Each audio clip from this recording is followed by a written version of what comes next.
Biggest challenges of managing a fleet of trucks, tractor trailers, and material handling equipment? Hassling with maintenance, repair, and vehicle breakdown. Transervice's dedicated contract maintenance service, DCM, takes that hassle away. We maintain your fleet, no matter what the configuration, to the highest standards, while giving you the greatest cost control.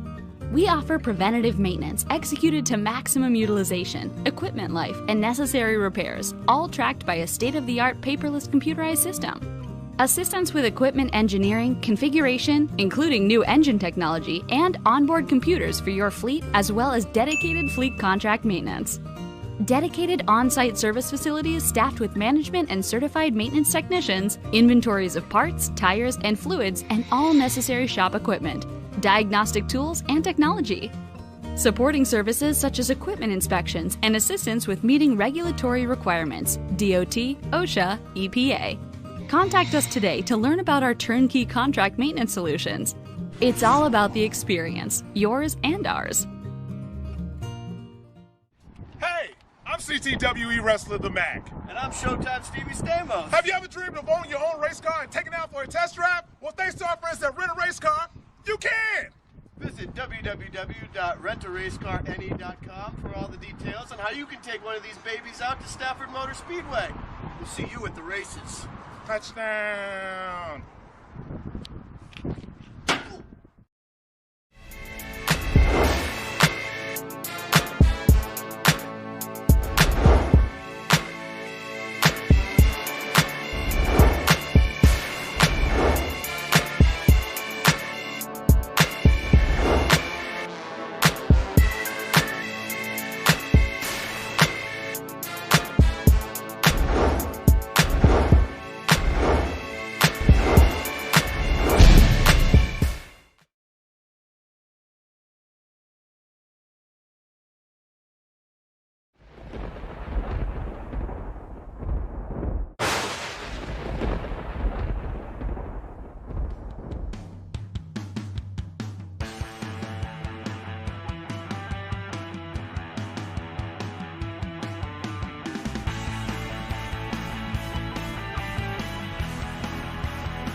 Have you seen my kick-ass subscription box anywhere? Oh, there it is.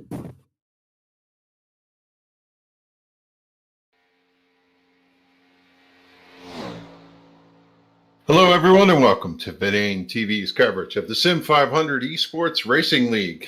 Nothing brings a smile to your face like a sunny California day. Today, Transervice Cup Series has traveled to the left coast for race number 3 of the season as we prepare to do battle for 200 miles at the Auto Club Speedway. Welcome to the Transervice Transportation and Logistics Solutions Kong Beer Bong 200 tonight. Some of the best sim racers on the internet are ready for 2, 3, and maybe even 4-wide racing action at this D-shaped oval. I'm Kevin England, and alongside me to call all the action is Tim Terry. Tim, this is one of my favorite racetracks in the sim, and I think Showtime is going to have a lot of work to do down there from that producer's booth.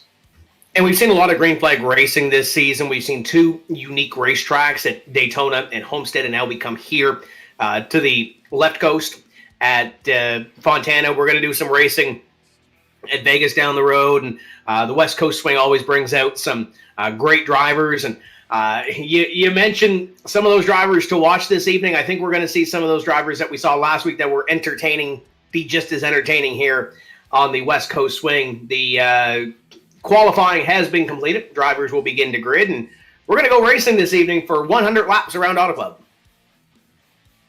Yeah, these drivers, it's a wide, fast racetrack, bumpy down the backstretch, a little bump in turn number 4 can throw it off, but a lot of drivers, I heard chitter-chatter in the pits talking about clean, open racetrack and how much of a difference dirty air makes in the setup. Yeah, we're going to see that throughout the evening, and we saw a little bit of it at Homestead. We saw it a little bit on our last race that we covered on Sunday night with the Sim Racing Unleashed guys with the dirty air and trying to figure out where you really want to run. So this is going to be the first opening few laps are going to be interesting, Kevin, trying to figure out where these drivers want to run, where they can get. And you mentioned that 3 and 4 and potentially 5 wide on the restarts. They're going to get crazy. So these opening laps are really going to tell a tale here tonight. Yeah, you know, if you look at the crew chief notes, not a lot of trouble zones at this racetrack, plenty of room to escape, but some of the dynamics of the track, good sweeping, clean entry into pit road, but that means you could drive too fast, and if you get a pit road penalty here, it's going to kill you. I just look at different little things that could wreck your night here, and I look back, Tim, at qualifying times, cars that qualified in on speed: Mojica, Williams, Daley, Bailey, Dalton, Leah, Henderson, and Marinick. They made it in, but 10 drivers missed a call here tonight. And yeah, some of them good ones, like Gilliland. He was tied for the position as first alternate into tonight's event. So yeah, there's heartbreak for some of these drivers who went all the way out there to California. And there's a name that had a good qualifying effort last week in Robert Gilliland and not able to make the show. But the one name that you mentioned that qualified in, starting on the pole today, Pedro Mojica is going to lead this field to green in the 58 car. So field going to roll off here as you see on your screen, and field going to roll in behind that pace car. There is Pedro Mojica on your screen. Anthony Debaro on the outside. And you'll see the starting grid go across the top of your screen. You can find out where your favorite driver is starting. Last week's winner, Adam Gilliland, is going to start position number 7. You roll down the list, Justin Fuller, who's had a couple of podium runs to kick off the season. He's mired back in 18th. So there's some drivers with some work to do when we go green here. This is one of those racetracks, though, that affords plenty of grooves for you to make your moves and get stuff done. Nick Kohan is the defending race winner here. Kohan and Trey Edson, 2 previous winners. And you got to be looking at Josh Fuller, comes in here with 2 top 5s. Looking for another strong run here tonight to cement himself, and he wants to get that all-important first win to get into that championship run. You don't want to rely on points to get in if you absolutely have to, but this Transervice Cup Series deep in talent, and we're going to see who rises to the top this evening over 100 laps. Long race. Going to see some pit strategy like we did last week. I can't wait to see who comes out with the win here.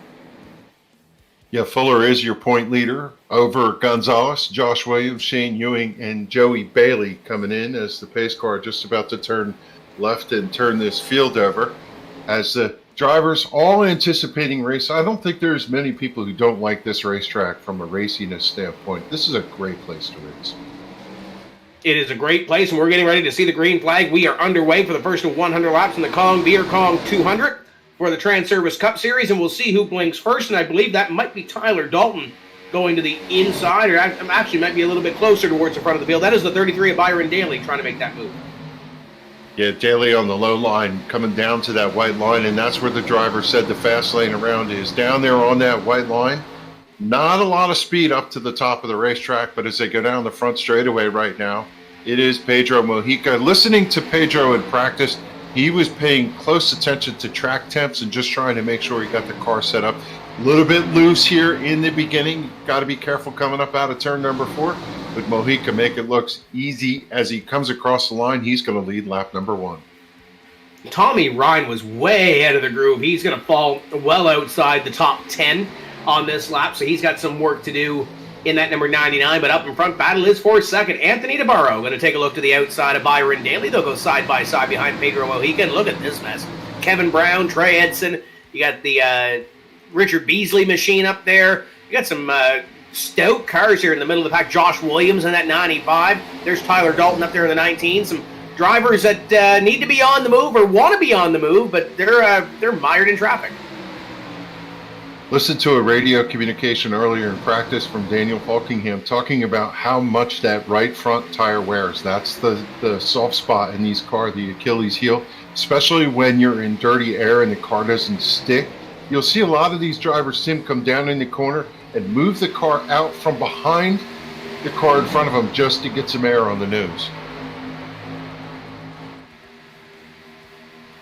Yeah, and you're going to see some of the drivers moving around and try to get out of that dirty air and try to maintain or protect, I guess, that right front tire. But it might be easier said than done, especially with the competition here being so steep and that bar being so high. We'll come by this time complete lap number 3.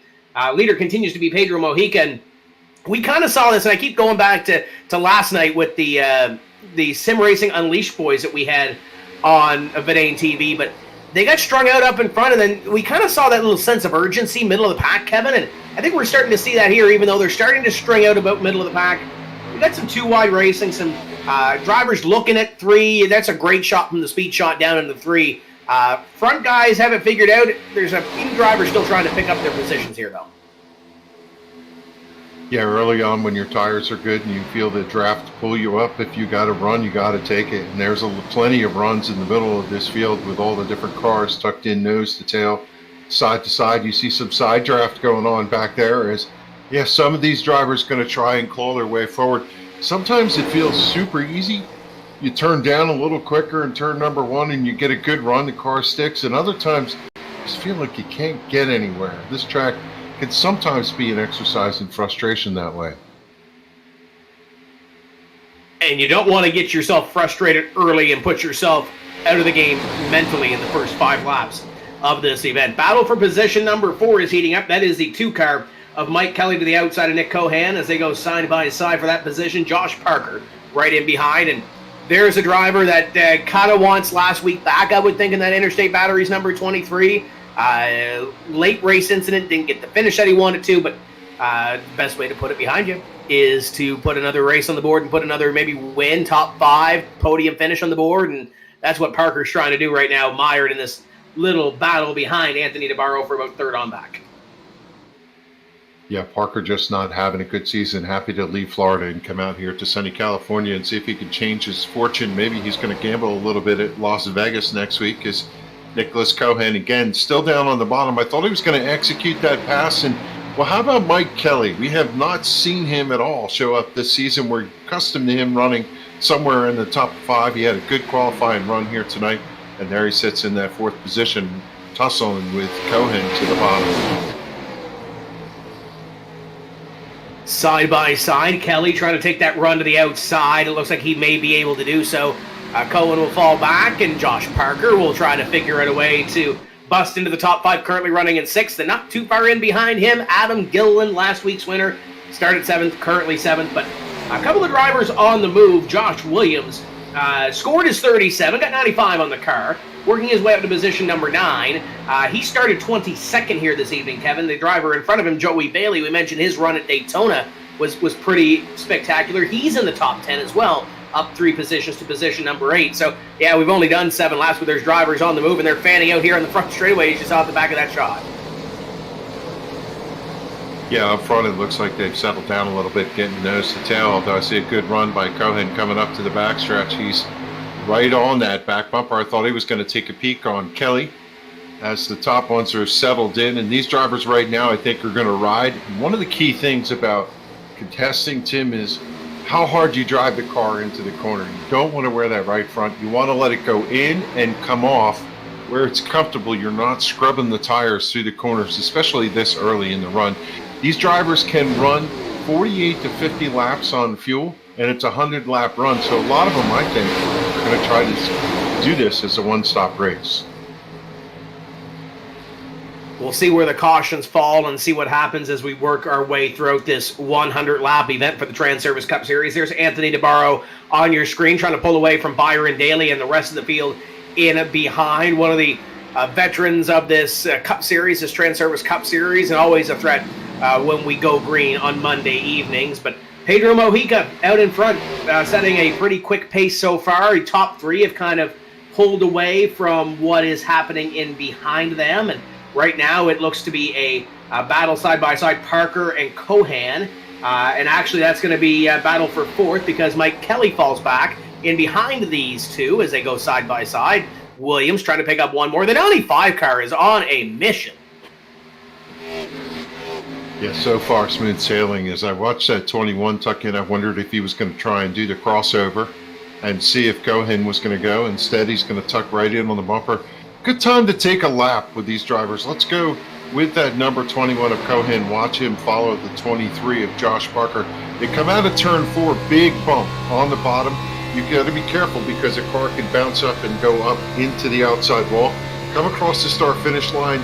You got to squeeze out to the outside wall here to get your arc in.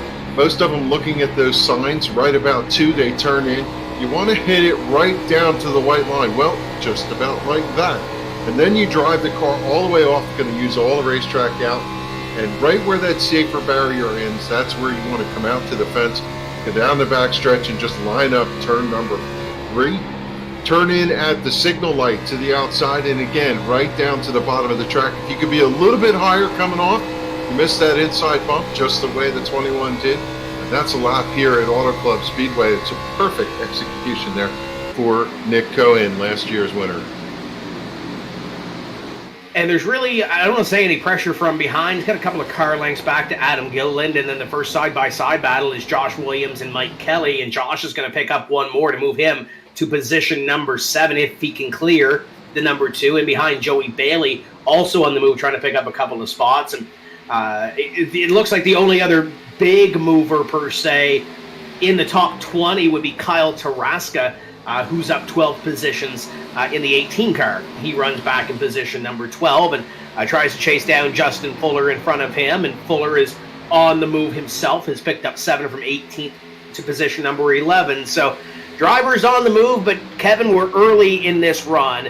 I'm sure we're going to see some drivers, maybe buzz the tires a little bit more than others. Fuel load gets a little bit lighter. I'm sure we're going to see some of those guys maybe fall off a little bit, but we're starting to see some impressive runs from guys like Josh Williams, Kyle Tarasca, and the rest. But Pedro Mojica, impressive run up in front, leading this field. Hello, we got one around in the middle. That's the Transervice car, I believe.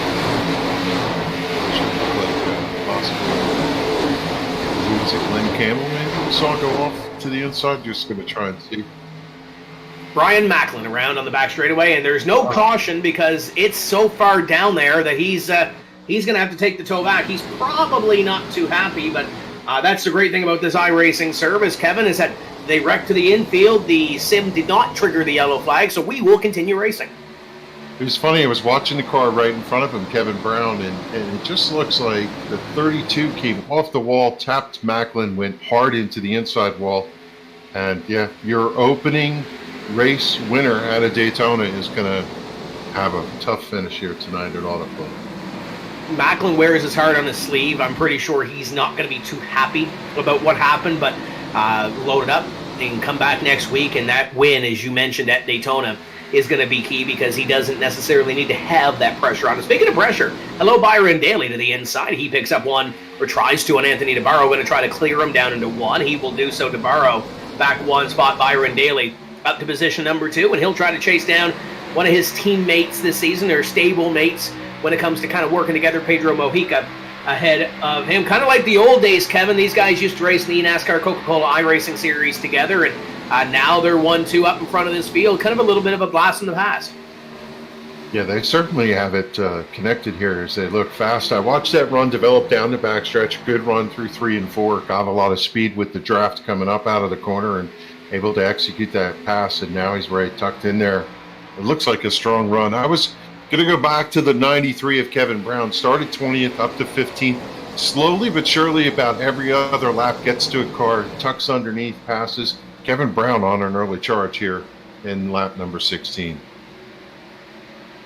Kevin Brown is smart. He works his way through. He doesn't take any more than the race car and the competition around him is going to give. So I think that's going to be one to watch throughout this race, and still plenty of time to get there. As you see Byron Daley on your screen, top 3, top 4 or so in this beer bong 100 or 200. 16 laps completed this time by. It's all Pedro Mojica up in front. And there's one name that you mentioned, Kevin, that is usually strong here and talked about the right front tire. Daniel Faulkingham started scratching this field in the 39. There he is on your screen right now. He is up to 23rd already.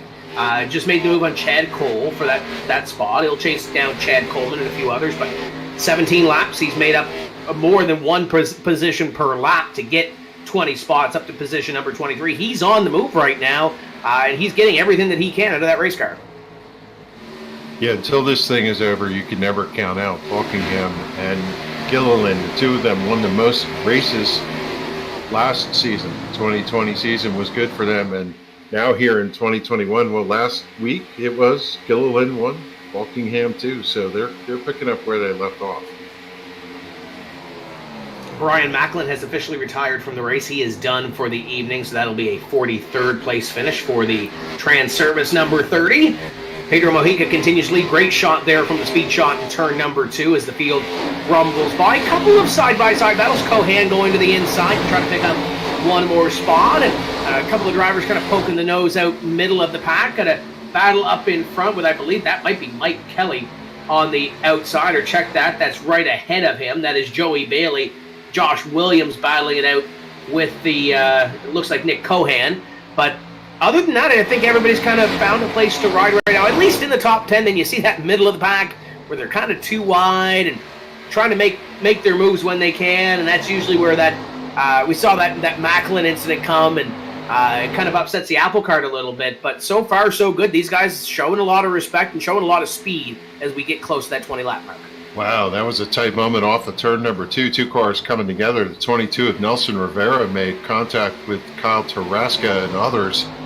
I've been watching that battle back there. We saw the 28 of Timothy Johnston was just stalking Rivera, got side by side with him. They ran that way for about 2 or 3 laps, and that kind of put the 22 out there where he was in a dangerous position, and they made contact out of turn number 2 last time. Lucky we didn't get a caution out of that. But we still continue to work under the green flag, and we see that side-by-side battle right there. Kevin Brown right ahead of it, trying to get away from Nelson Rivera and the rest of that pack. And I think right now, you look at the speed shot down here, that's really the only, I don't want to say problem spot, but maybe the activity level right there in between those cars as they try to pick up a couple of spots. There's the 99 of Tommy Ryan on your screen. He'll go to the inside. The 5 of Trey Edson. There's a driver that kind of probably once last week back didn't get the finish that he wanted to after that little set 2 with Josh Parker. He's coming through the field. The 5 actually started in 15th. He scored in 16th place. So kind of where he started right now in the middle of this hornet's nest, but plenty of laps to get it done. Top 2 have broken away in front of the field, and everybody else right now, at least at this point, Kevin, kind of fighting for third on back. Yes, we approach the quarter mark in this race. The chitter chatter in the garage was that clean air, like last week at Homestead, was going to be important. And so far, I'll tell you what, Pedro Mojica is making the best of it. You got to give a nod to Pedro. He's got to race himself in, and he's done that consistently, and he's just having a fantastic run here. And if you look, he's plus 18 points, a three-way tie for ninth in the season standings, and he's looking to get one win here and cement himself for the championship. Outstanding run here so far in California. Yeah, doing a great job. Pedro Mojica, Byron Daley have this thing figured out, and I'm getting close to that quarter distance pole in this race. And Josh Parker's found his way to third. Adam Gilliland has entered the top five, and I think Adam is getting ready to dance with these drivers in front of him as Parker and Debaro just ahead of that number 81, the personal comfort car. And he's trying to get up here and back up what he did last week at Homestead and get another win.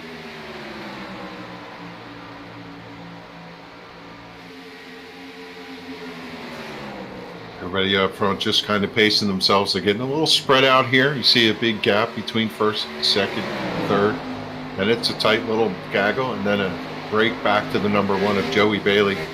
Bailey way up against the outside fence there, using all of the racetrack as these drivers have to start contending with some tire wear. You're going to see speeds drop off as that backstretch super bumpy. But I think these drivers have just learned to ignore it.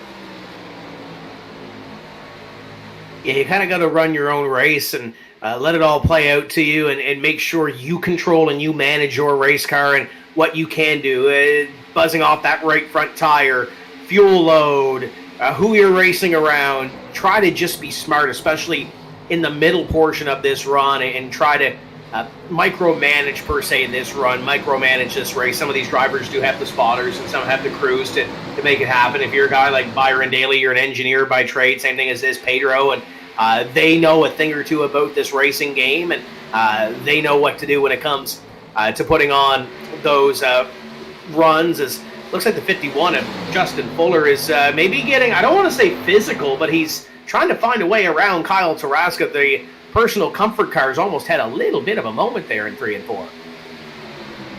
Yeah, I'm seeing the same thing from Adam Gilliland. Put a lot of pressure on the car in front of him, the number 27 of Debaro. Just looking for those opportunities, and that's how you make a pass here, Tim. You got to be right there when the driver slips up and be able to take advantage of it. And a couple of these drivers are signaling they want by. You can only be patient for so long, especially if you have a fast car like Adam Gilliland. He's been to the top before, and he knows his way around this racetrack. And within this series, in behind him, we see a little bit of a battle with Nick Kohan, the one of Joey Bailey, and the 95 of Josh Williams. As soon as we switch the camera, the 81 goes to the inside. It's almost like he knew we were going to do that. Gilliland to the inside of Debaro. Side by side into turn number one, he makes quick work of that. Gilliland right down to the white line, give him the fourth position. Debaro tucks back in underneath. Will he do the crossover? He's got Gilliland loose off of turn number two, but unable to make the pass. Debaro slips back to fifth, and on six is Josh Williams. He's got to be watching that and wondering if that provides opportunity. When they run side by side, that big, such a big hole, and some of those drivers see that as an opportunity to draft up. And still plenty of time to make those moves and get it done, but you don't want to see your competitors get a little bit smaller in the windshield, and you want to pull away from them and try to manage that side as well. These drivers up in front, we're starting to see some of those longer run cars come in, Adam Gilliland being one of them. We talked about him kind of sitting in the outside the top five, and now has worked his way up in and currently fourth, and trying to run down those drivers ahead of him, albeit he's got a little bit of wide open space between himself and Josh Parker. But we are about, I think, Kevin, to have a battle for the lead, because Byron Daley is beginning to reel in Pedro Mojica. It's down to about 4 or 5 car lengths. Come up at a 4, the Valvoline, number 33. In second, there's a nice shot from the gyro cam, and you see that car getting a little bit bigger in the windshield, almost like the Jaws theme is starting to play. Byron Daley is coming and trying to take that lead away. Yeah, he gained a 10th that time around, just closing in. You could visibly see him draw up there as they come out of turn number 2. Good turn 1 and 2 for the number 33 of Byron Daley. He is closing in on Pedro. Have to see whether or not he can take advantage. We'll check the time interval. It's .36 at the line last time by, and As I just make one quick note, the driver who's struggling a little bit here is Mike Kelly. Started third, back to 10th. I don't think this is the type of track where you can serve, Tim. Could be wrong about that. Especially if this thing goes green, the distance that it might very well go green. And we talked about the drivers that are starting up in the top 10 had great qualifying efforts. For the most part, those drivers that started in the top 10 are still there. Nelson Rivera currently runs in 23rd. He started 8th in the 22 car. But the big loser out of all of this, and I'm not sure what happened to him, Donnie Leah started 10th in the 29. He is currently scored in P40. And if this race runs green, he runs the danger of falling a lap down. So there's the Transervice number 29. Plenty of time, but he's lost a lot of ground. Not sure what transpired there to put him back there, but something must have happened. But 10th place all the way back. That's probably your heartbreak award or whatever you want to call it so far this evening, 30 laps in. Yeah, Leah qualified in on time. He was telling the story earlier tonight about last week's qualifying effort. He got in the qualifying server late, ran the first lap, messed it up, was on pace to make the field for the second lap, and got right off of turn number 4 and the session ended. And he missed it. So I'm guessing he's happy to be here, but not the night he was going to expect. Happy to be in the field, especially when we sent 10 home, but he wants to be on the other end of the field and not sitting back there in the 40-something-ish as we work around to complete lap number 30. So we are closer to the 1/3 distance mark, getting just past the quarter distance to get to the halfway mark where we start thinking about pit stops and trying to manage that and getting it down to pit road. But I think before we get there, we're going to have a lead change. I think it's inevitable at this point, if this thing stays green, that Byron Daley is going to get to Pedro Mojica. Pedro has led the first 31 laps of this race, but Byron Daley is there now within car length and change between himself and the leader. Yeah, it was 0.36 when we were looking at it before. It's 0.26 as they crossed the line last time by. As we look at the update of our timing and scoring, it's 0.24. So just whittling away, though, when you get to that back bumper and it takes the air off the front of your car, well, that makes it a little difficult. You know, Tim, they have 4 sets of tires here tonight, but I don't think these drivers are going to get the opportunity to go in and get them. No, but we saw last week when we had that green-white checker finish, or that short dash to the finish, that those drivers did use the extra tires that were sitting down there on pit road. And we mentioned the dirty air earlier and kind of where the air bubble is kind of pocketed. iRacing's done some great work when it comes to the aerodynamics of these race cars. And not only the race cars, but also getting up close to the wall. There's that little bubble variance up there as well. They've done a great job kind of monitoring that and building that into the service. But once you get closer, you're Byron Daley, you've got to the slipstream per se. Now you got to work your way by, as we see Josh Parker sitting in third. And if Byron, we know Byron is a patient race car driver, but if he's over patient or maybe too patient, going to reel in Parker, it's going to reel in Adam Gilliland. So keep your eye on the 33 as he tries to manage this run 33 laps in. Second place finish last week for Daniel Faulkingham. He started 43rd, updating his progress, running 24th. He's got a whole gaggle of cars right in front of him as he is super loose down there on the apron. Wow. I thought for sure he was going to lose control of that car, but I'm looking at whether he can get halfway through the field by halfway, but it's got to get harder and harder as he loses a position from that slide to go farther forward, Tim, when you get up to more talented drivers. And there's that little package you mentioned.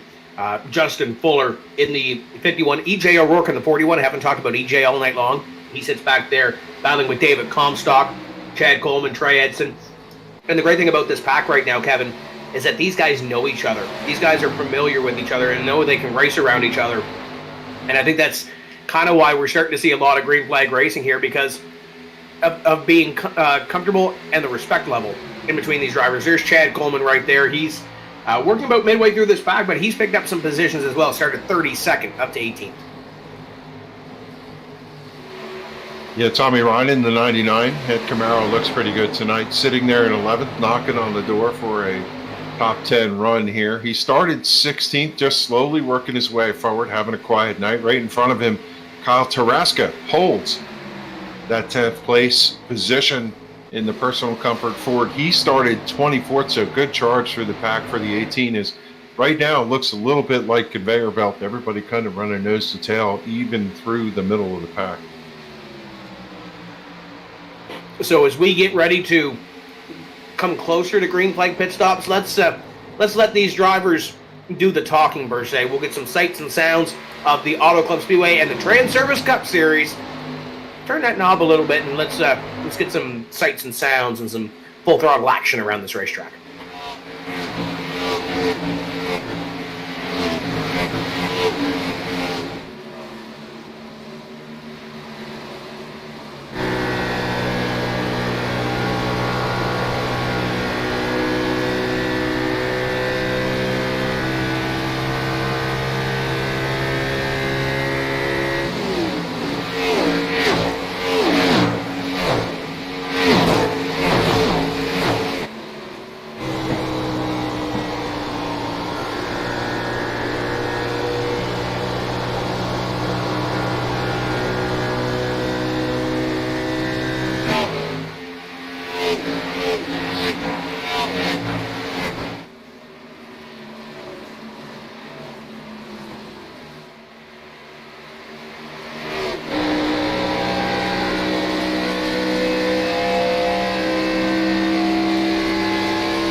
This race is brought to you by Transervice Transportation and Logistics Solutions, a history of service, a tradition of excellence. Visit them on the web at www.transervice.com.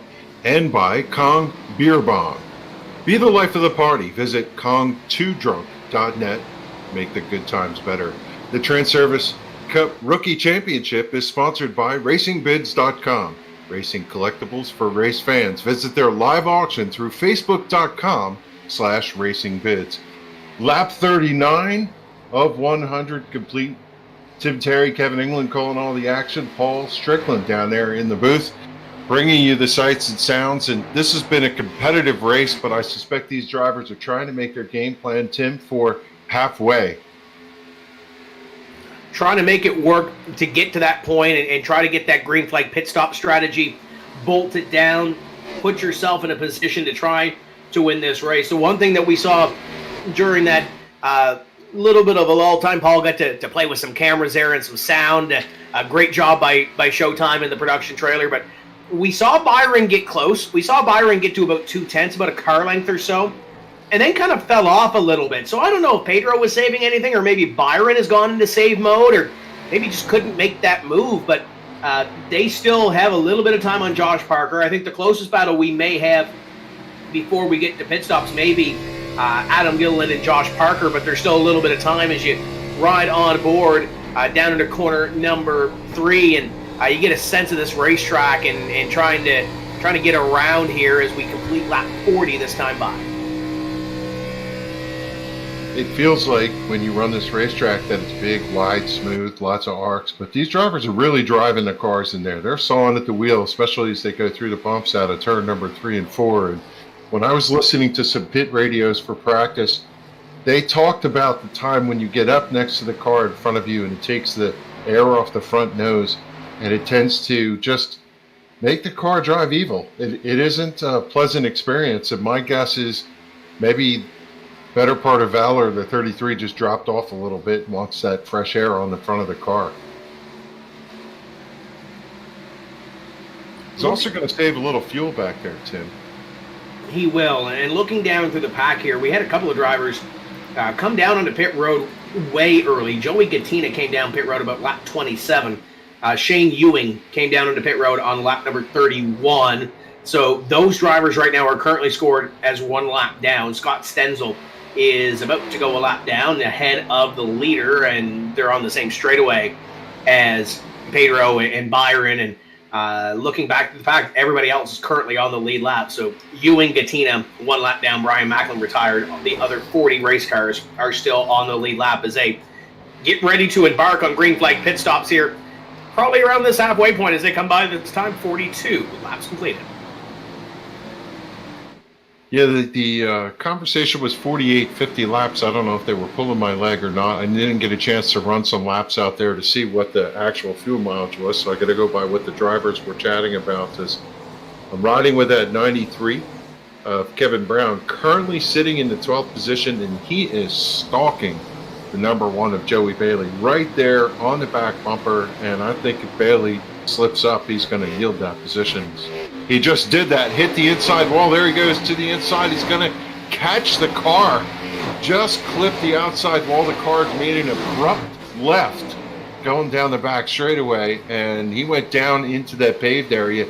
If that was grass, he was heading to the inside fence. And a little bit of damage to that race car, but not what it could have been for the one of Joey Bailey. Podium run at Daytona, and we talked about the rookie potentially trying to win that championship when it comes to this Transervice Cup Series for the Rookie of the Year award. And now he's being chased by the 2 car of Mike Kelly. That is now a battle for position number 13. Could have been a lot worse than it was for that Coca-Cola number 1 as they come up in quarter number 2 and run down the back straightaway. And Kevin, I'm kind of surprised that we haven't seen more drivers, knowing this green flag run is happening, try the 2-stopper. Shane Ewan and Joey Gattina definitely trying that. They were middle of the pack as it was, so maybe trying a Hail Mary and trying something different. But surprised more didn't go that route, as you see the 2 car making the move on Joey Bailey and move Mike Kelly up 1 more spot. But we're getting close to that halfway point. I would think that those other 2 would have to come down. So where they were running, I don't think it's going to hurt them a whole lot because it's strategy on that call. But I'm surprised more didn't do it. I agree with you. I think that there's an opportunity if you're running in the back to see if that's a possible way to break the race up. Of course, the advantage there is that you're going to run on fresher tires, run faster lap times, and we kind of see that plays out okay for some of these drivers. You know, Donnie Leah, he's still up there just trying to stay out front.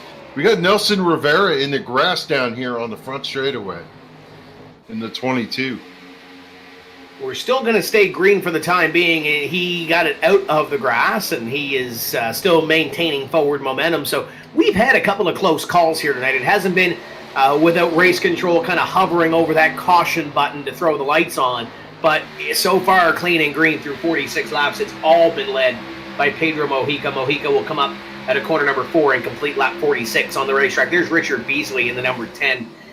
He was closer to the top 10 a little bit earlier, had a great qualifying effort in 12th, but he's kind of put the anchor out a little bit. And speaking of anchor, I believe Nelson Rivera is going to come onto pit road to get service to that race car. But the number 10 kind of falling back earlier, Gael Brooks right there in the 71 car. So he's going to pick up a spot. Chris Cabot back there as well. There's some drivers that haven't really talked about all night long, Kevin, but looking to make something happen here in the second half of this race. Yeah, Cabot comes in here 8th in points, looking for a good run to keep himself up in that standing as it continues to be the Pedro Mojica show. He's led every lap from the green flag here. It's lap 47 in the books. Coming across to work lap number 48, and this is when we heard drivers are going to need to come in for fuel. And I have to go back to that 22 hitting the fence. I wonder if he did what we said on the outset. God, in those bumps coming up off of turn number 4, the car pushed up and just chased it out to the fence and lost the battle. Yeah, it's getting to the point now where the tires are old, the fuel load's light. These cars aren't handling as great as they were at the very start. And you look at a guy like Pedro Mojica as he has Byron Daley on his back bumper. Are they going to stay out on the racetrack this time? They will. Pedro Mojica's fastest lap was lap number 2 at a 40.97. This time by, Pedro Mojica is probably going to be about 2 seconds slower. Comes in at a 42.88.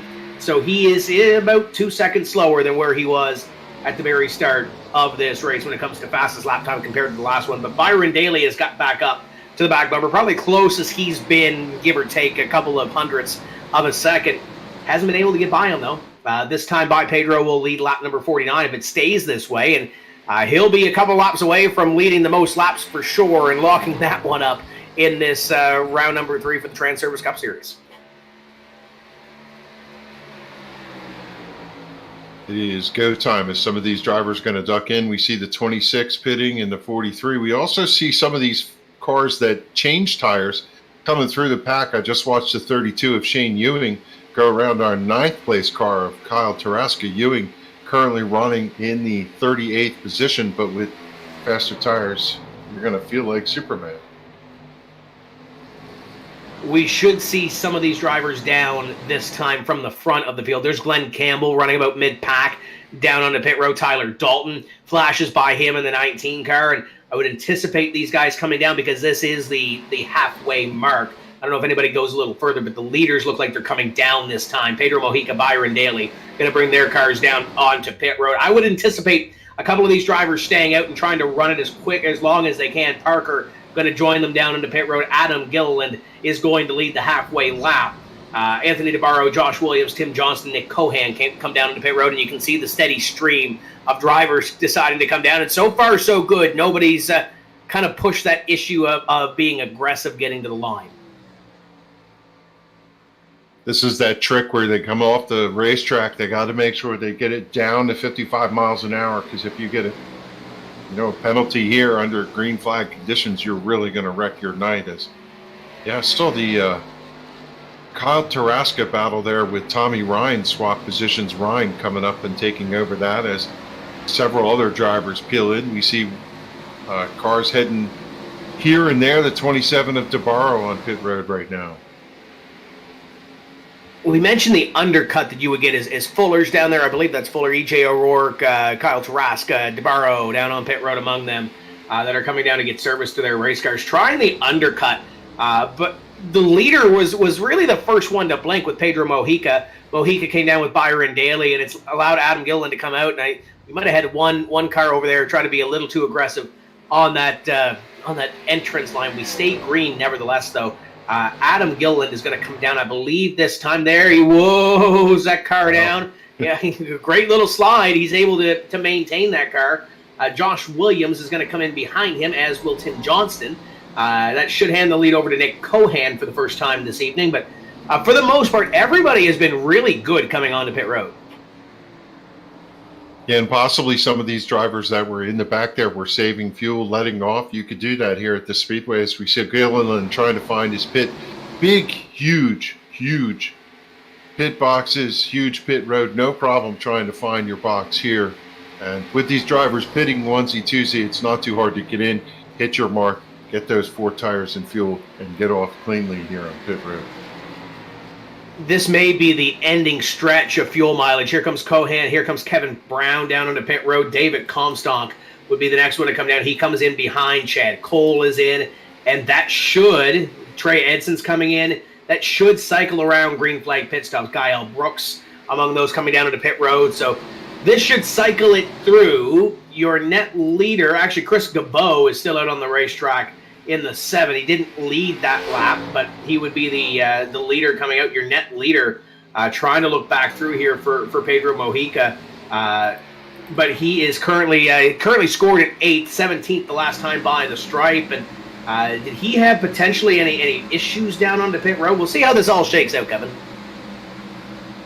Yeah, I think at this juncture he's looking pretty good. He comes around. We'll just have to wait and see how this all plays out. But Pedro looked pretty clean getting in and pretty clean from what I saw getting off the pit road.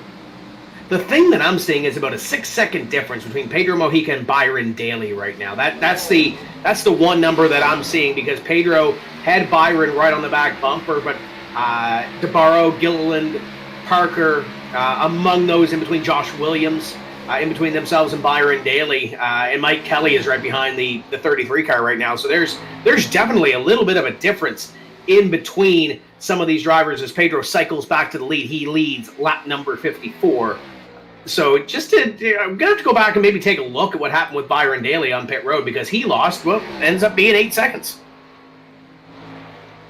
Yeah, as we look at these drivers blend in, you have to wonder whether or not some of those drivers, like a Kevin Brown that stayed out a little bit longer, will they be a little bit faster for the short run here? and be able to gain some positions. Brown came out in the 18th position, which didn't cycle out very well for him, but possibly with a lap or two fresher tires, he might be able to drive through and gain a couple positions. But wow, they're really spread out now as your leader is in one end of the track. Some of these drivers that were closer to him are on the other side of the speedway. So I went back to look at Byron Daley's pit stop, Kevin, and he overshot his box. He backed up. He was kind of at an awkward angle, but Josh Parker missed his box ahead of him, and Josh Parker well out ahead. So combine that with a slow pit stop, and it's kind of handicapped Byron Daley a little bit here on the racetrack. What was 0.2 of a second is now 8 seconds between himself and Pedro Mojica, and he battles with Mike Kelly for position number 9. That's huge for Byron Daley, especially if this thing stays green. Yeah, so as we pass the halfway mark, let's reset your field. Mojica leads, Debaro, Gilliland, Parker, Marinik in 4th. How did Marinik get up there in the 24? Marinik, prior to green flag pit stops, was running just outside the top 10, so he wasn't too far off of the mark, but gained some time on pit road and now sitting up in the top 5 and having a shot to win this race, albeit 4.5 seconds in behind your leader, Pedro Mojica. But in behind him, Tim Johnston. Haven't really spoke a whole lot about the 28 car tonight. He's had a fast race car, hanging out in the top 10 most of the evening, sitting in 6th. There's Josh Williams on your screen battling with Johnston, and that is the battle for position number 6. Move the 28 back 1. Kohan, Byron Daley, Mike Kelly, your top 10 as we work through and complete lap number 57 in the second half of this Transervice Cup Series race number 3 from Auto Club, the Kong Beer Bong 200 at this racetrack. 100 laps to run, and we've completed 57 of them. Tim Johnston finished lucky 13th last week at Homestead and now has broken into the top 10, having a good race. And I have to say, I think that driver has been the most elbows up here tonight, as I've seen him contesting for different positions here and on, and now he finds himself in the top 10 after those round of pit stops. Good run for the USAA.com number 28 Toyota. Yeah, and still plenty of time to work here too, even though he just lost that one position and Josh Williams pulls away. I think a top 10 run, I would believe he would be probably happy with, considering how this night has gone at the Auto Club Speedway. And some drivers just outside the top 10. We actually have a little bit of a battle from about 9th on back, and that involves Byron Daley, Mike Kelly, Kyle Tarasca, and Tommy Ryan. 4 little cars kind of running in a train right now, but Byron Daley leads it, but hasn't been able to pull away from the slipstream of the 3 in behind him to make any time up on Kohan and the rest of the top 8. But that's a good little battle here. Tommy Ryan trying to get back up into the top 10. He started 16th. Kyle Tarasca, we documented him earlier, started 24th up to 11th.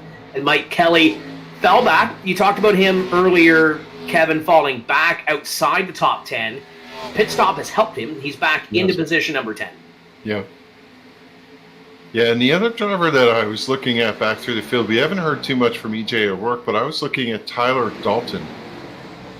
Currently running in that 29th position, the number 19. Typically, we're used to calling him running up front. He started 14th and currently running in the 29th position. Not the night that Dalton was looking for here tonight at Auto Club. Yeah, not the night that he wanted. A little bit of up and down, but he's had the great qualifying effort so far this season. You mentioned 14th, not the greatest qualifying effort this evening. Qualified up front at Daytona, but just trying to put the whole race together. And that comes with a little bit of time. Obviously, Tyler Dalton's been on this sim for many years, but he's got the rookie stripe here in SIM500 running the Vidane TV colors coming out of corner number 2 right now.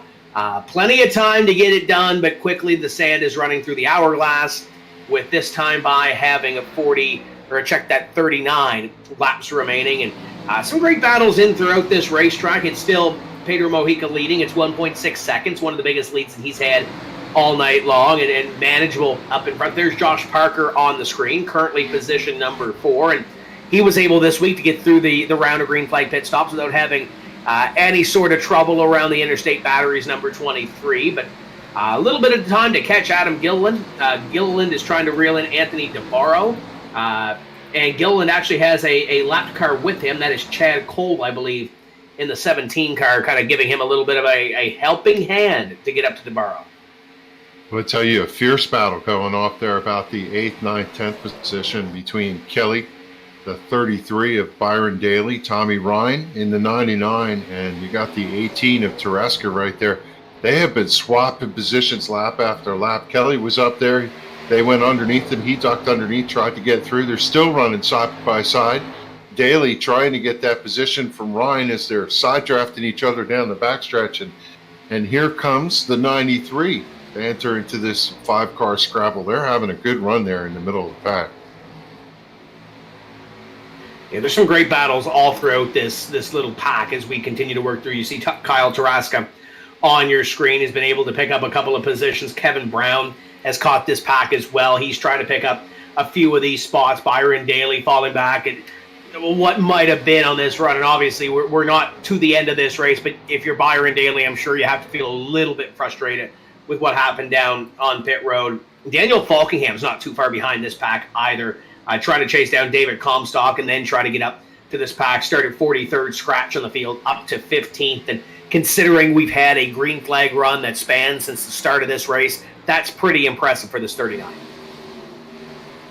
Almost close contact back there in the back of the pack. They're racing all over the place. I see Jimmy Coleman duck underneath the number 22 of Nelson Rivera. They were elbows up going through turns 1 and 2, trying to chase down the 51 of Justin Fuller. Fuller has dropped to 24th. Not sure what happened with the personal comfort car there, but he's certainly wishing that we could find ourselves a yellow flag over this field to get himself reset to drive through the pack. Yeah, there's a 51 on your screen battling with Glenn Campbell in Transervice number 44. That's for 22nd position, and Jimmy Coleman hanging around in that battle as well. Nelson Rivera not too far behind. There's a nice little look at that battle. Trey Edson, there's another driver that probably kind of wants tonight back. I think when we saw the power rankings released on the SIM500 page, I don't know if it was a typo or not, I think it was 48th in points for the 5 of Trey Edson. He hasn't had the season that he's wanted to so far. He's got plenty of time this season to kind of make it up, but a guy that's been used to battling for championships, being so deep in the point standings, he's probably going to win a race before this thing is all said and done to get himself into the playoffs, but you have to kind of get through that struggle first before you get into victory lane.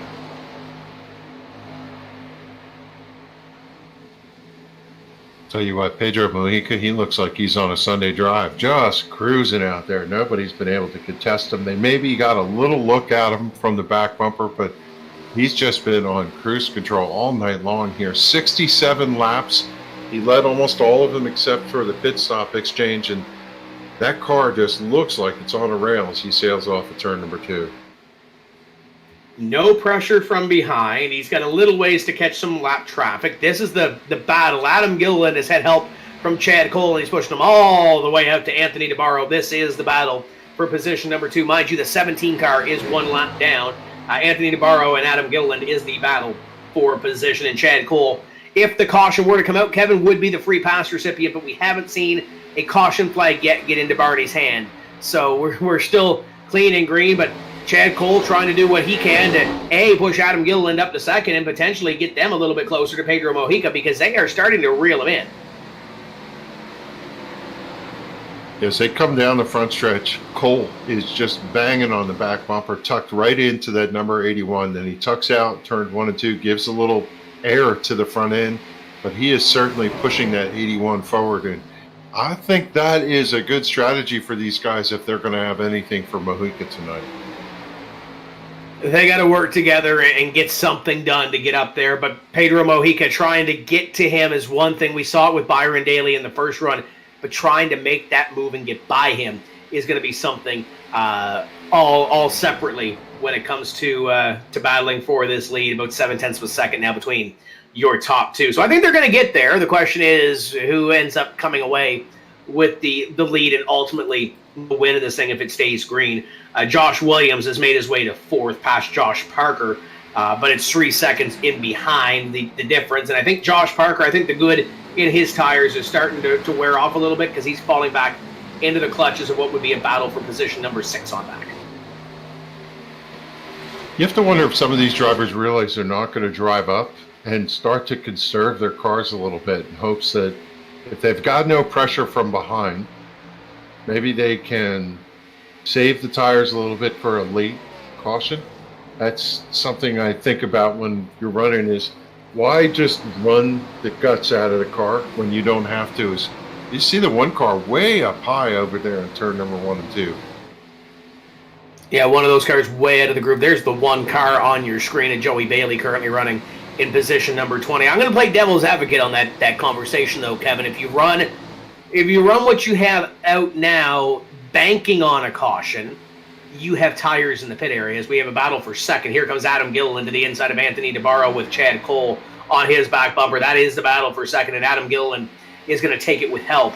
Chad Cole going to try to get in between here, too, and make this thing happen. They're going to come up on a lap car here momentarily, and that is Bobby Wetzel in the 9 about to go a lap down to this battle that we have with Pedro Mojica, Adam Gilliland, Anthony Debaro in the lap car, Chad Cole. So we may have a battle for the free pass. But back to your point, if these guys are banking on a late race caution and they have tires down there, got to give it all you have.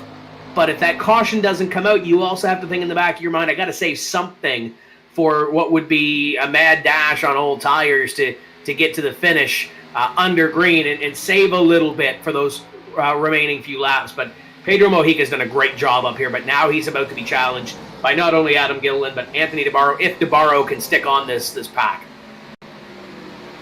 Yeah, this is about to evolve into a very interesting dynamic because if the 58 of Mojica in the lead comes up to the 9 of Wetzel, and Wetzel stays in that racing groove, then the 58 doesn't have clean air. And I think that's why we see Adam Gilliland putting a little more juice to it. He's trying to get to that 58 so that if they get to that lap car, it might be his opportunity to seize the lead. Adam Gilliland is smart. He's raced with Pedro Mojica before. There's a little bit of a respect level between these two drivers, two former eNASCAR Coca-Cola iRacing Series drivers. They've raced in SIM500 for a few years, whether it's in different series. They've seen each other. They know each other. I think this is going to be a great little battle between two great drivers on this iRacing services. You take a look there. There's Bobby Wetzel in the Cajun, Raging Cajun number 9. There's the leader, and there's that field back in behind. The accordion starting to come together for some of these battles, as we saw with this battle for the lead. But we're coming down to the final quarter or so of this race. 73 complete this time by, and it's been Pedro Mojica, except for the green flag pit stop rotation where a couple of different drivers led, including Adam Gilliland. It's been all Pedro Mojica, but we may be seeing a lead change here soon. Yeah, and whatever the outcome of this race, you got to give a nod to Josh Williams. Started 22nd. He's the driver that's been on the move up to 4th. Best run of the evening to charge through the pack. Secondary nod to Stefan Marnak, who started 23rd, is running 8th. And I'm still watching Daniel Faulkingham back there in 15th. He hasn't come up any further, but this race up front is about to develop in big way. It's just a matter of who decides to pull the trigger. Adam Gilliland is running in position number 2 right now. I don't want to say he's the control car, because if he can get Chad Cole to go along with him, that's definitely going to help. But he's definitely one of those drivers that is patient to the point where he knows that he doesn't have to make the move until lap 100. You only need to lead the money lap in order to take away the victory. And he's putting enough pressure on Pedro Mojica right now, at least the pressure that he needs to. Pedro knows that he's there as you're right on board with Adam Gilliland over the bumps and down into corner number 3. Yeah, Cole has something to gain here. If he could drive around, he'll get his lap back on the old-fashioned way. But right now, here comes the 81 sideways off of turn number 4.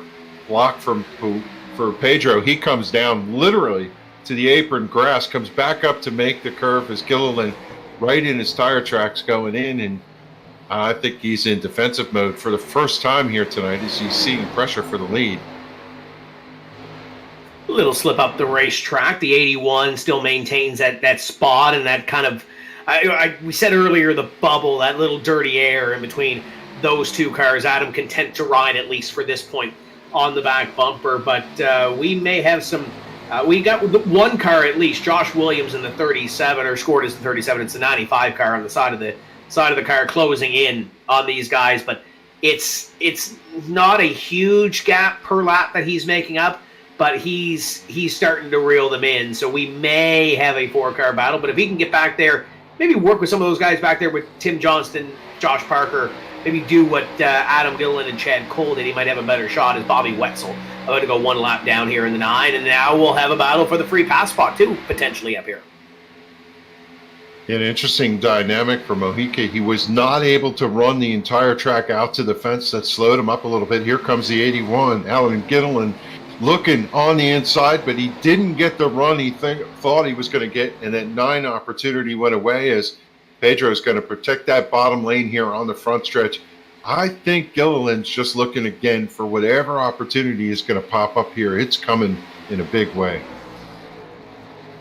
He's biding his time right now. He's waiting for Pedro Mojica to maybe make a mistake, and if he doesn't make a mistake, maybe he forces it out of him in the last 5-10 laps or so. Adam knows that he doesn't have to lead these laps right here. If there's a caution flag that does pop up, there'll be some pit stops. Adam is doing what he needs to do right now, and it's just riding in that personal comfort. Number 81 doesn't have to force the issue, but if the opportunity comes, you better believe that he's going to take the lead. He gets right up closest that he's probably been to Pedro, takes a little look up high, half a car up high. Pedro goes down to the apron. Is Adam going to be able to get to the outside? It's going to be close. Adam Gilliland is there, barely with the bumper. They're going to be side by side down into 1, but that's about all it is. Adam will fall back in behind. He's going to drive off low there here and see if he can get a challenge coming up off of turn number 2. He's right to the quarter panel. Can he duck underneath? Nope, he's going to tuck right in the tire tracks, but he's got a good run down the backstretch. I don't know if he's going to peek out here in turn number 4. Nope. He's going to stay right there for turn number 3, but what a good run he had that time by. You have to wonder if he's trying to figure out the right way to get the pass done for the final lap.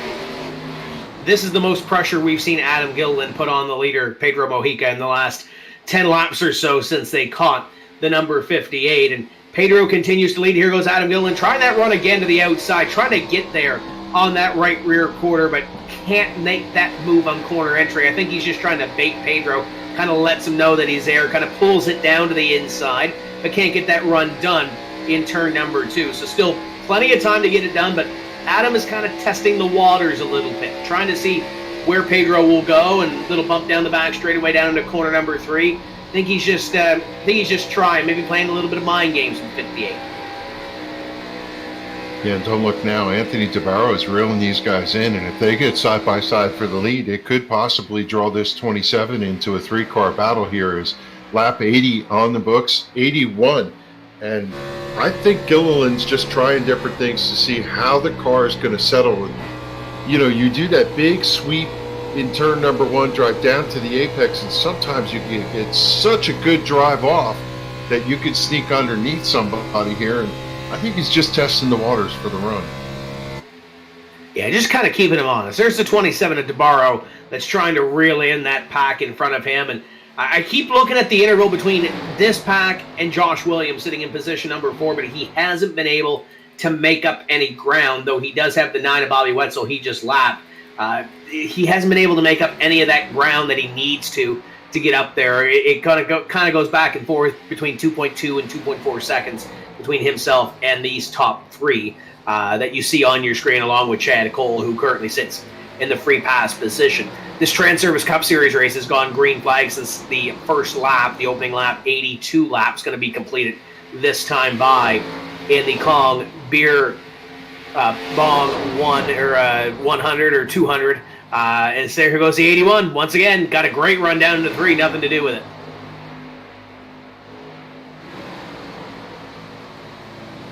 Yeah, just tucked in. He's being a nuisance there. He's certainly keeping Pedro occupied. Before, Pedro could just look out the windshield, hit his marks, and I'm guessing he's still doing that. But you know, every time he comes off of turn number 2, he's looking up in that rear view to see where the 81 is and whether he's got a run on him. As you know, up in that top 5, still having a good contest back there, 5th, 6th, 7th there.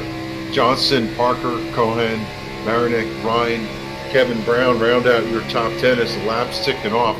Those drivers back there, they're throwing roll bar padding. They're throwing whatever they can out the window that they can fit. They want to see a caution. They want to see a caution, but I think if you're Adam Gilliland or you're Pedro Mojica, you want this thing to stay green. There's the 23 on your screen, and Josh Parker battling with Nick Kohan. And right in behind them, I believe that Marinek's a little bit further in behind. They're trying to catch Tim Johnston for position number 5. So keep your eye on this battle as we continue on. He's closing 20-ish laps or so. But look at Adam Gilliland, a little sideways that time at corner number 2, but still has a little bit of momentum carried down the back straightaway. He's waiting for that move, and we're kind of patiently waiting for that move. And I think that's what Adam is being right now. He knows he doesn't have to lead lap number 84 to win this race. How bad does he want 2 in a row? Will he put a bumper to Pedro? I think he will, but I don't think he's going to have to. I think you're going to be able to see these drivers race, and I don't think Adam's not showing everything that he has. He's definitely saving something right now behind the wheel of that personal comfort, Gary Mercer Trucking number 81. It's not over, and I think Adam's got, I don't want to say Adam's got a better car. I think he probably does. But what is Pedro Mojica saving as well? There's 2 really sharp minds when it comes to sim racing up here, and they're going to battle it out for these final 15 laps. Yeah, and they're going to have occupied racetrack in front of them in just a moment here. So you're coming up on the 3 of Jeff Ryan and the 08 of Thomas O'Leary's running back there, trying to stay on that lead lap as Gilliland ducks out, gets some fresh air on the front of that car. Now he's up almost to the outside quarter panel. That's going to prevent the 58, and they're going to be side by side here. Adam is there this time. Can he use the side draft to get the run off of turn number 2? He tried this move a couple times already in this second half of this race. Can he get the run? Where does Chad Cole go if he gets close enough to help one of these 2? But Adam Gilliland, for the first time this evening, trying to make a move on Pedro Mojica under the green flag. He's lost a couple of spots, but under the green flag pit stops, but this is the first time that Pedro Mojica has been passed on the racetrack under green. New leader, lap number 86. Give it to Adam Gilliland. That was all about the center off, as that 81 got such a drive on the outside. They were side drafting each other going down the backstretch, and I think Pedro gave all he could, but wanted to be conservative, knowing he's to the outside there. And now I suspect that Gilliland will drive away a little bit here as we see him gap 2 car lengths already coming down the back straightaway. We'll see how far he can get out from Pedro Mojica and see if Pedro Mojica can hold off over Anthony Debaro, albeit there is a lap of car now in between themselves battling for position number 2. So Adam Gilliland climbs the mountain back from where he was 1 week ago at Homestead. He'll come by and lead lap number 87.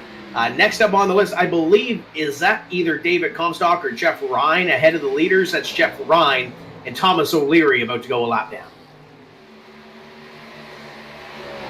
Good battle back there for 6th and 7th between the Josh Parker, number 23, who's having a good night here tonight, Nicholas Kohan. Kohan was looking to the outside on the back straightaway, then looking again on the front straightaway.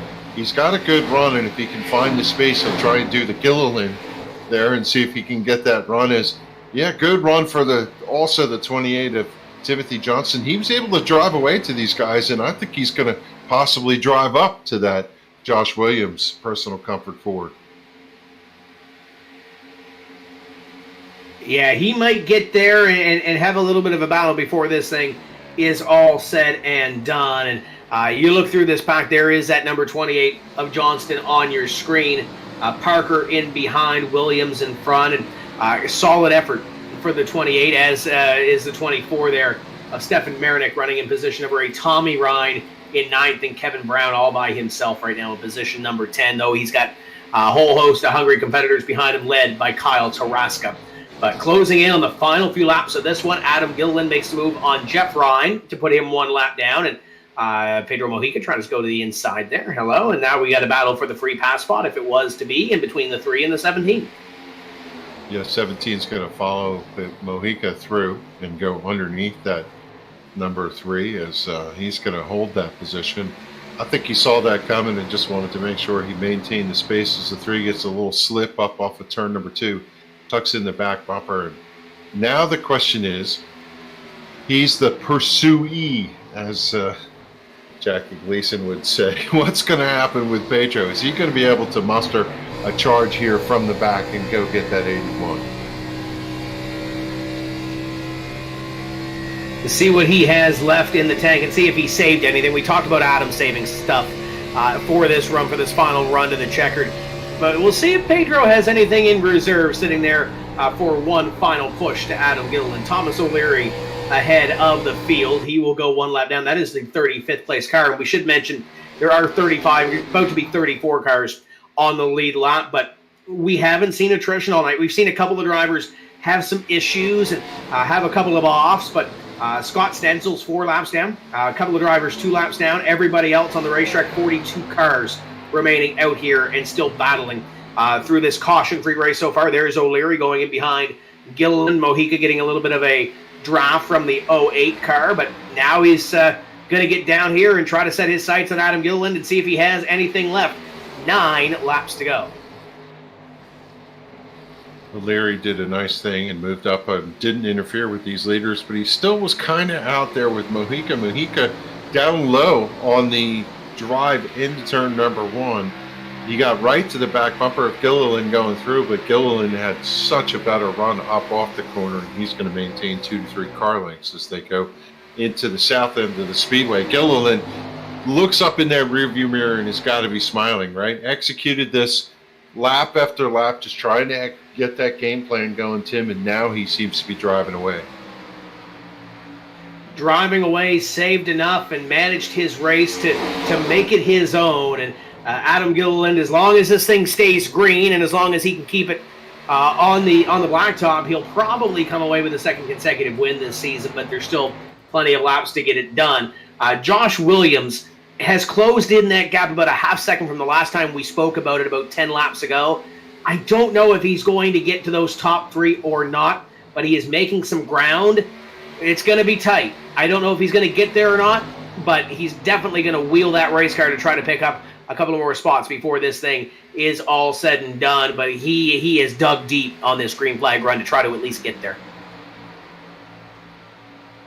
Updating a couple drivers we spoke about, looking back to that 10th place position, a top 10 run scrapped out here for Kevin Brown. Started 20th, drove through, didn't have the greatest pit stop, but he's just kind of clawing his way in to try and get himself a top 10 here tonight. Yeah, great effort by Kevin Brown to try to get that top 10. Good points night for that number 93. And looking back, Byron Daley, what might have been earlier tonight, currently in 12th. Daniel Faulkingham under green all the way up to 14th after starting 43rd. There's a lot of big stories in this race. We've kind of documented some of them. Heck, E.J. O'Rourke is up there battling for what would be 17th place at the end of this race with Mike Kelly. Kelly started in 3rd all the way back to position number 17. He hasn't had the long run mentality or long run pace underneath him. There's a lot of stories to be told here throughout this evening, but we're coming down to the final 5.5 laps. Adam Gilliland, Pedro Mojica, your top 2 with Anthony Debaro falling back, 1.2 seconds back. Josh Williams is in the picture. See if he can get there before this thing is all said and done. Yeah, and going back to the story for Mike Kelly, while he's currently running in 17th, the season's been abysmal. So even a top 20 at this point gets something going.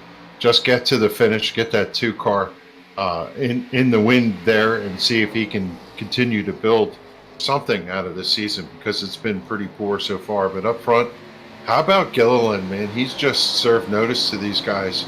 Like last year, he's going to be a force to reckon with.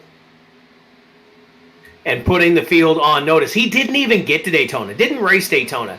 He's won at Homestead. He's won, well, he's not won here yet, but it's getting pretty close to the pay window beginning to open. And he's making that statement for sure and trying to pick up one more victory. Pedro Mojica is back there, but he's falling a little bit further behind. He's got Chad Cole as that buffer car in between himself and Anthony Debaro and Josh Williams, should he be able to get there to the top 5. And how about Tim Johnston? Great run to position number 5. Solid, consistent. We've mentioned these stories in this pack. I think the 28 car is definitely one of them if he can hold on to that position. He's got Josh Parker about 0.6 of a second in behind. You see it there off the chopper cam. So it's not a foregone conclusion for Tim Johnston to have a top 5 run, but he's going to try to hold on here, and it's looking pretty good if he can keep it on the straight and narrow.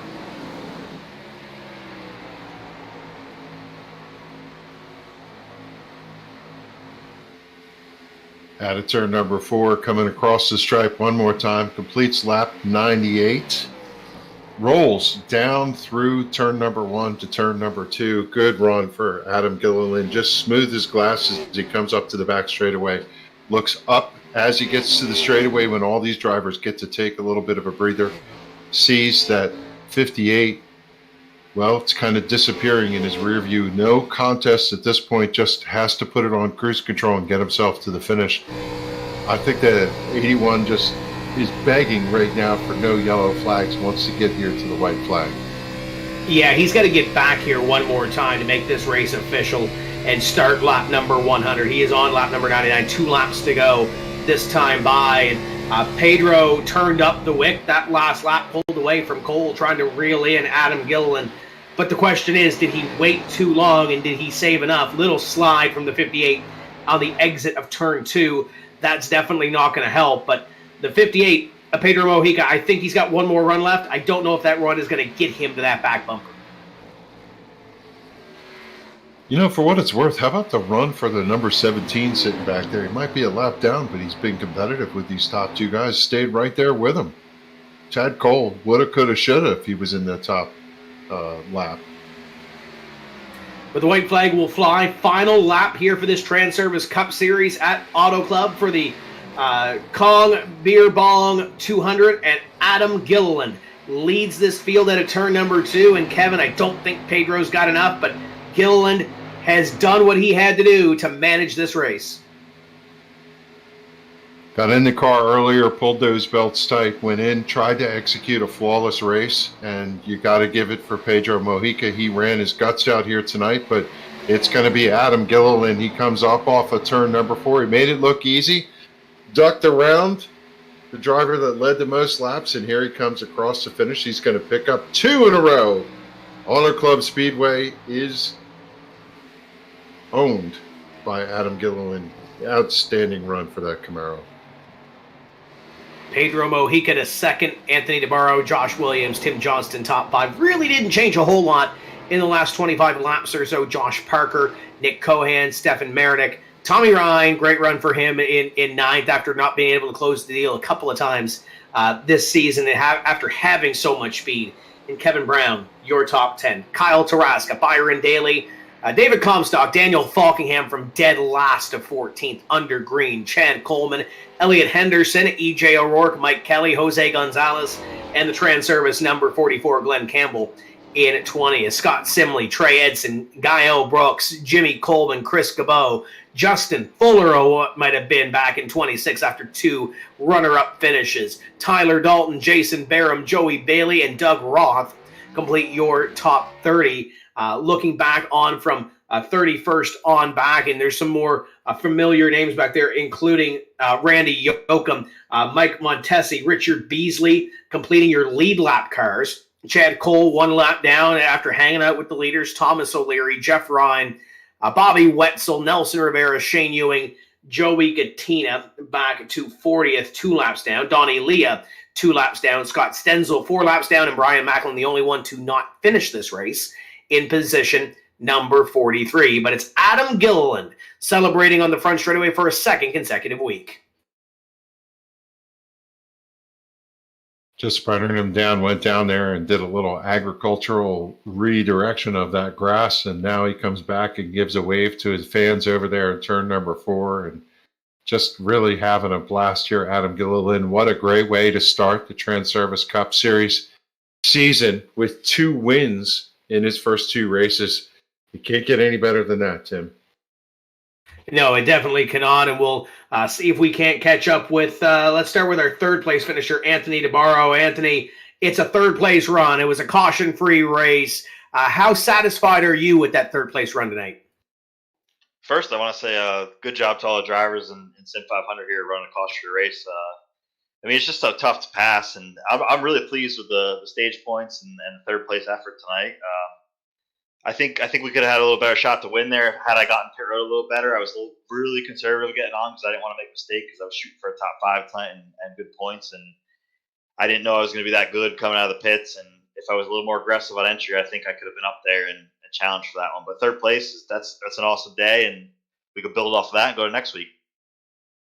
You were up there for a while with Chad Cole and Adam Gilliland as they raced their way towards Pedro Mojica. What else did you need on that longer run to try to stay with them and keep this number 27 in the conversation to win in those waning laps? Someone to push me. I guess that's the easiest thing to say. That the draft kind of helped a little bit, but this long green flag run, you mentioned, hats off to those guys that are on this racetrack. Did you anticipate when we strapped in to go 100 laps green? Yeah, I mean, last year we had a lot of caution in this race. I remember the year before that we went caution free, so I was kind of expecting it. We have a good group of guys here, and I think there's going to be a lot of races. I mean, we're going to get to the short tracks, you know what happens there and stuff like that, but I think on these bigger tracks, there's no reason why we can't go caution free the whole way, and we did. Like I said, I'm proud of everyone. I know it's probably a snooze fest for you guys. Is really with the dynamic track, how there's only one lane, it's so tough to pass, and with the downforce and everything. So, like I said, I mean, sorry it was a little boring probably, but we'll move on next week. Hopefully, put on a better show. It was a fantastic run, though. Congratulations. Who do you want to thank from this race car, teammates? Who makes it happen for the 27? All the guys at Dizzy's, CJ Automotive, and Joey for putting this all together for everyone. I like to thank him. Like I said, a third time, I'd like to thank everyone in the race tonight for having a caution-free show. That's awesome. That's Anthony Debaro, our third-place finisher here this evening in the Transervice Cup Series, and I believe Kevin England has made his way down to victory lane with the personal comfort. Gary Mercer trucking number 81. Kevin, for a second week in a row, it's Adam Gilliland in victory lane. Yeah, down here, high five in his crew. He just, wow, the car's full of smoke from all those burnouts, but I think he's still got a smile on his face. How about that race tonight, Adam? Yeah, you chased Pedro through the whole thing. Do you think you were going to get him at the end? You know, once I got down within a second, I felt pretty confident that the tire advantage was going to pay off, and it ultimately did. You know, Pedro was stout all night, and really, I think other than, you know, short pitting those couple laps and having a little bit of a tire disadvantage, I think he was the car to beat. I was able to use a little bit of the draft that these big spoilers produce at Auto Club, and rolled the top right on around him, and was able to go back to back. We saw you peek into the outside going into turn one and trying to drive off low, unable to get that done, and then you made that run to the outside. How confident were you that Pedro was going to hold his line down there? Pedro's always raced me really clean, and he's always been really respectful. So I really trusted him to keep it down there, and you know, I pinched him pretty good. You know, originally my plan wasn't even to go to the outside. I knew he was protecting pretty hard, you know, the late straightaway, because that's when the run would really develop. So I was just mainly trying to mess up his entry by hanging on the right rear. And the one time I got, you know, basically up to the number, I decided to just roll with it and see what it did. And there's a lot more grip up there than I thought. Maybe that's because we've been running the bottom all night and it's a little bit cooler. But yeah, and I was really surprised that it was able to work and I was able to pass him up there. Quite possibly this race was won on and off pit road. We watched you go on pit road. You got all that you could get for that. How do you feel about your pit road? You know, your in and out. You think that had a benefit for you?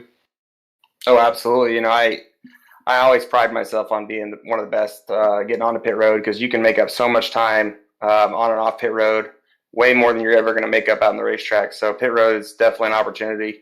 And I felt like I got all of it getting on. The only thing I was kind of beating myself up over after we came out was I misjudged for whatever reason. I had a brain fart and thought pit speed was 50. So at the cone all the way even to the start-finish line of the first scoring pylon, I was running 50 mile an hour. You know, that 5 mile an hour could have helped coming out. But we were able to, you know, make up the time lost and put in victory lane. You had a little bit of help with that 17 right there behind you. Even though he was a lap car, he ran pretty fast and tucked right in with you. How much of a difference did that make for you? I completely forgot. I had that in my head to say it in my interview. So thank you for bringing that up. Chad Coleman was my wingman tonight. I don't know how that developed. I offered him to go to the inside when he got to me, and that was a tremendous help. It made me not have to use up near as much tire to get back up there with them boys. He, you know, basically tandeming with me every straightaway. So huge shout out to Chad Cole. Really appreciate that one.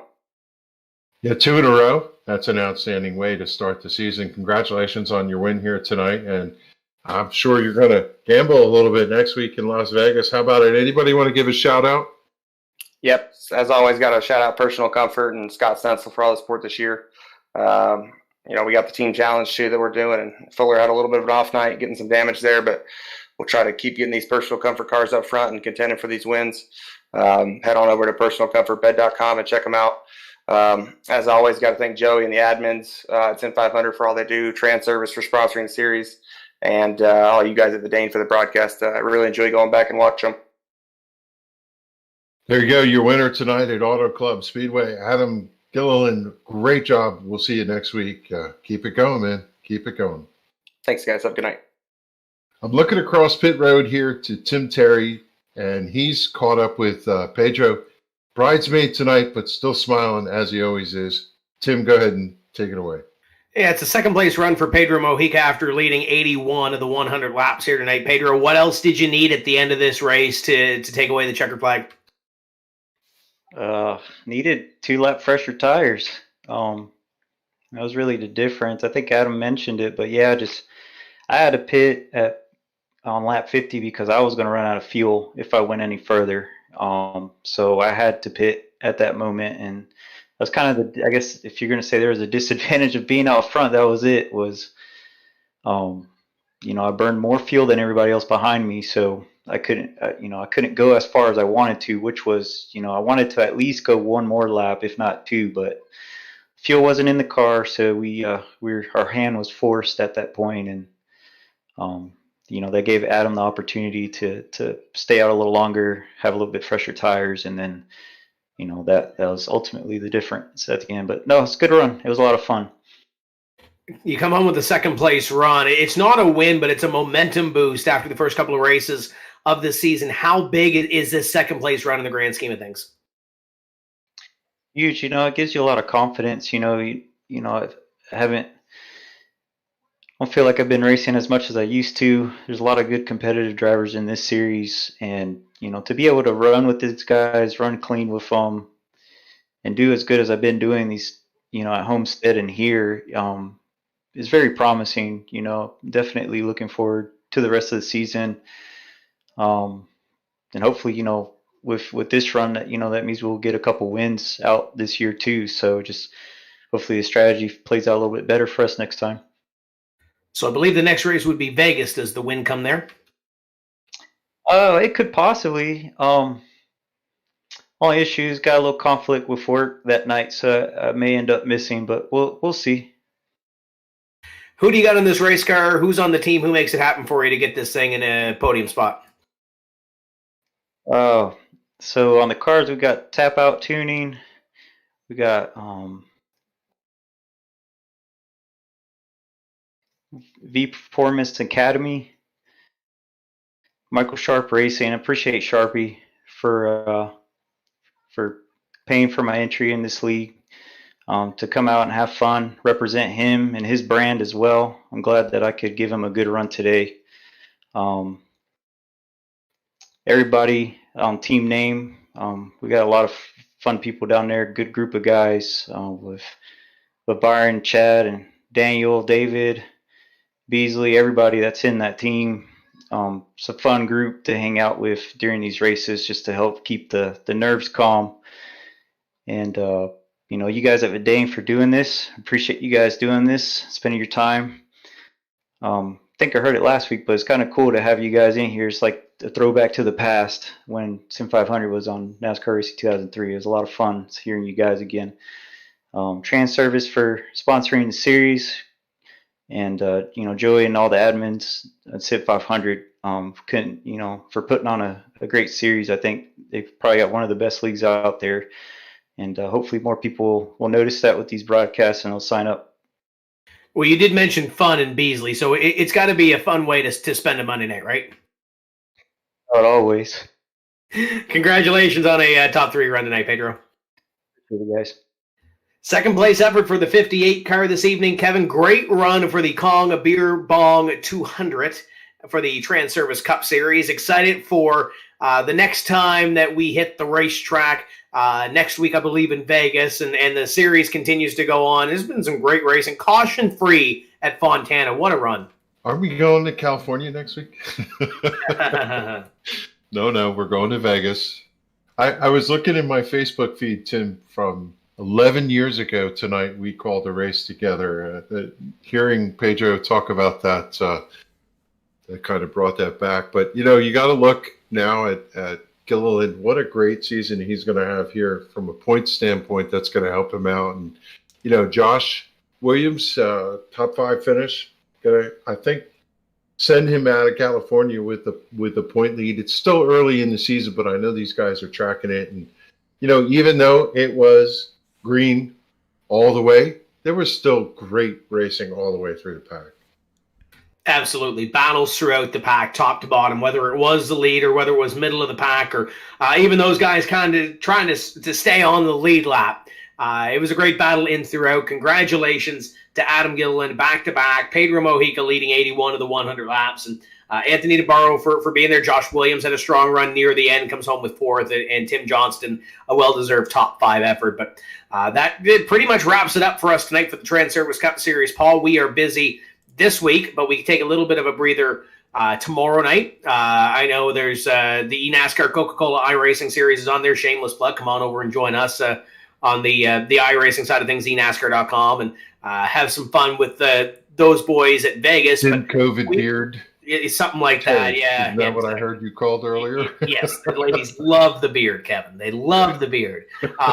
Paul, we got some racing Wednesday. Doubleheader on Wednesday with the TCM Weekly iRacing Series, along with the Fatheads Cup Series. Thursday night is a doubleheader, still working out the final kinks for the what we're calling the TCM Circuit Breaker at Stafford. And then we're going to run the NEP Series. That's going to be a great week. And we get some eastbound stuff next week. SIM500 is back. We got all kinds of great stuff coming up on Vidane TV, don't we? Yeah, and some Racing Unleashed making their 3rd race here Sunday night, and had themselves a very, very good race at Kansas. A rough race last week at Richmond, but hey, that's Richmond. That's short track race. But those guys are going to be at Martinsville this Sunday night coming up this weekend. So lots of stuff coming up in here, Vidane TV. Always be sure to check out the website, vidane.net/events. You got the full calendar of events, and we are booked completely solid up until the month of May. Looks like 3 to 4 shows a week, not counting the Easter holiday week there. But man, lots of exciting stuff coming up here. We still have that makeover coming, working on some new graphics package for all the fans and sponsors and clients and partners here at Vidane TV to bear witness and enjoy as we try to entertain the masses here at Vidane TV. And want to give a quick shout out again to Kong Beer Bong. They signed on as a kind of an affiliate sponsor here at Vidane TV, as well as the Two Drunk Esports team. And very cool little gimmick. Mine actually came in the mail today. It's essentially a hardened plastic koozie that's got a funnel on the bottom of it. So you tip your beer upside down and do a little beer bong action, and we're going to be doing a lot of that coming up on our Twitch streams, twitch.tv/strictly94.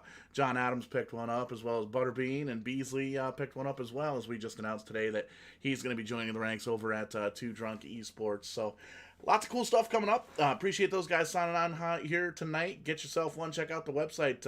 If you follow the website, kong.twodrunk.net, it brings you on over. You got t-shirts, sweatshirts, and the actual Kong Beer Bong itself. And they've got some videos as to what it is that this little gimmick is. But you'll be able to check it out on Twitch tomorrow night. Strictly 94. We're going to be doing some beer kongs and probably doing a little bit of iRacing tomorrow night. So if you're not watching Tim call the Coke Series race, the eNASCAR Coca-Cola Series race tomorrow night, pop on over to Twitch and say hello. But that's going to do it here for Vidane TV. Everybody here at Vidane TV, I am Showtime Paul Strickland Jr. For the godfathers of sim race broadcasting, Tim Terry and Kevin England jumping in. You heard Kevin say it, 11 years these guys have been doing this together. Holy moly. That makes me feel old, because that's about when I started. And for everybody here for the SIM500 Transervice Cup Series, we'll see you guys on the flip side. And when we do, we're going to be doing it live right here on Vidane TV. Have a great night.